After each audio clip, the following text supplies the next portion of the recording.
There we go. Looking for hands up emojis, please, guys, if that's okay.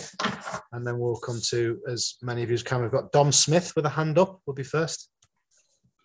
Hi, Jurgen.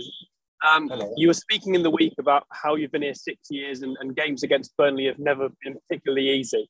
Is a 1-0 in the rain and the wind kind of the best you can hope for, really? Absolutely. I'm absolutely delighted with the way we played the circumstances. It was so tricky. Only a few guys stood on the pitch. I really think you could really feel the wind in a whole extent, because where we were in front of the stands didn't feel that bad, but on the pitch it was ridiculous because it came from all directions. But the boys deal with it. Obviously, over the years, my team learned to deal with the circumstances. The boss that is not speaking too much about it before the game, or if then we ask ourselves to use it instead of suffering from it. That's what happens when you are longer here. So really a difficult game. Yes, they had their moments, but from a specific moment on, actually, I think it felt like they had more moments than they actually had because of the late offside flag. There was already a lot of situations where we defended them really well, and then the flag came late, and if Ali made a save, they didn't even put the flag up anymore, so that's like really crazy. But that's the way it is, and really happy. Today it was complete adults football was needed, and that's what the boys delivered. Really happy about it. Thank you. A couple from Carl Markham. I'm not sure who David's iPad is, but that's got a hand up, so we might go to that. But Carl next. Hi, Jurgen. Hi, Carl. Who knew Fabinho would be your solution to goal-scoring midfielder? Yeah, great. Actually, he probably would have scored already much more goals for Liverpool if I would have put him in the box around in offensive set pieces. Only recently we put him in, and since then he scores.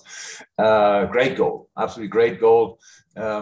Yes, the space where the ball came to Sad was the plan, but not in that height, obviously. So Sad made absolutely the most of it with a great header, great deflection.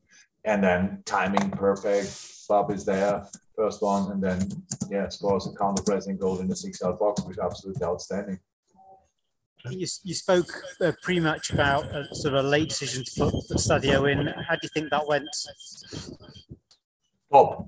Sad played really, really well. It was, how I said before, it was not a plan to start him today, just because we know how intense everything was, and we had but Diogo had the dead leg. Couldn't train yesterday. That's where we started. Sadio and for Luis, he adapted really well. But this is a completely different game. So welcome to the Premier League.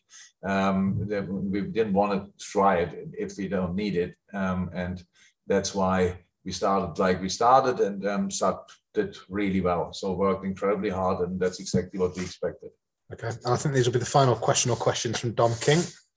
Dom?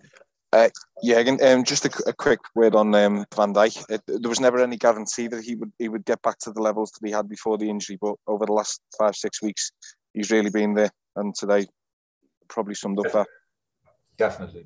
You can see it in all movements and everything. So that's how it is. We were always convinced that it will happen.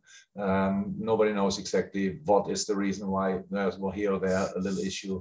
Is it timing? Is it that? But he's completely back on track. He's absolutely at his best again. And that's, I would say that's good timing, because the decisive part of the season is coming up now, obviously, and long may it continue. Thank you. Thanks, Dom. Thank you, everybody. Safe journeys home. See you soon. Bye-bye. Bye-bye.